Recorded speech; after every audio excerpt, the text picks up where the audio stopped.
তিনটা পদ্ধতির মধ্যে আমরা অনলাইনটাকে রিকমেন্ড করেছি, আর অনলাইন ভোটিংয়ের ক্ষেত্রে আমরা বলেছি এটা এখনই চাইলে এটা শুরু করা যায়। তা আমরা আমাদের মতামত দিয়েছি প্রক্সি ভোটিংয়ের ক্ষেত্রে, বিশেষ করে এটা ব্যাপক গবেষণার বিষয় আছে, কারণ প্রায় দেড় কোটি ভোটার বাইরে আছে।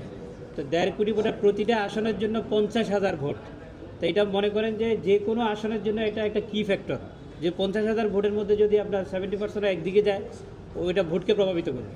সুতরাং এই প্রক্সি ভোটিংয়ে যদি টোটাল 10% ভোটার হয়, আর ওরা যদি 10% বাংলাদেশের কাউকে নমিনেট করে, তাহলে তো 20% ভোট হয়ে যায় একদিকে। তো 20% ভোট যেদিকে যাবে সেটা তো পুরাই ভোটের হাওয়া চেঞ্জ হয়ে যাবে। এই জন্য প্রক্সি ভোটিংটা কীভাবে করা যায় এ ব্যাপারে কিছু মতামত আসছে, আমরা এটা দিব বলেছি। এক্ষেত্রে কিছু অবজারভেশন আছে। আর অনলাইন ভোটিংয়ের ক্ষেত্রে আমরা বলেছি এটা এখনই চাইলে এটা শুরু করা যায়।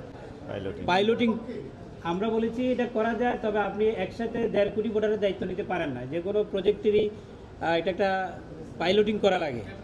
আমরা পাইলটিংয়ের কথা বলেছি। আপনি প্রয়োজনে 10 লাখ ভোটার টানেন, কিন্তু এটা পাইলট বেসিসে হোক। ওনারা প্রস্তাব না, তিনটা পদ্ধতির মধ্যে আমরা অনলাইনটাকে রিকমেন্ড করেছি এই শর্তে, এটা পাইলটিং। আর অন্য দুইটা পরীক্ষা নিরীক্ষা করে আমরা মতামত দিব বলেছি। তো পাইলটিং ধরেন সবচেয়ে টেকনিক্যাল, যেটা একদম সাউন্ড একটা মেশিন, আর এইমাত্র আপনি শুরু করলেন, এটার মধ্যে ইরোধ থাকতে পারে। তো আমরা বলেছি যে সমস্যা থাকতে পারে, কিন্তু প্রবাসীদের এই ভোটের অধিকারটা এটা চালু করে দেওয়া দরকার। তো শুরুতেই যদি 1.5 কোটি ভোটার নিয়ে আপনি যান, এটা একটা রিস্কি ব্যাপার হয়ে যায়, নির্বাচনটা প্রশ্নবিদ্ধ হওয়ার একটা আশঙ্কা থাকে।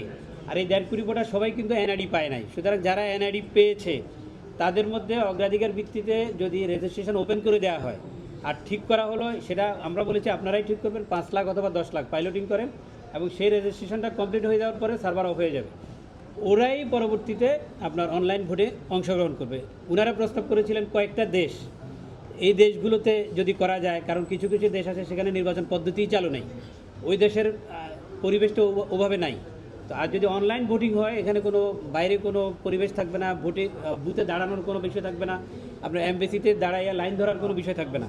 সো এটা যে কোনো দেশ থেকেই করা যায়, তবে পাইলট বেসিসে করা, এটা আমরা মতামত দিই।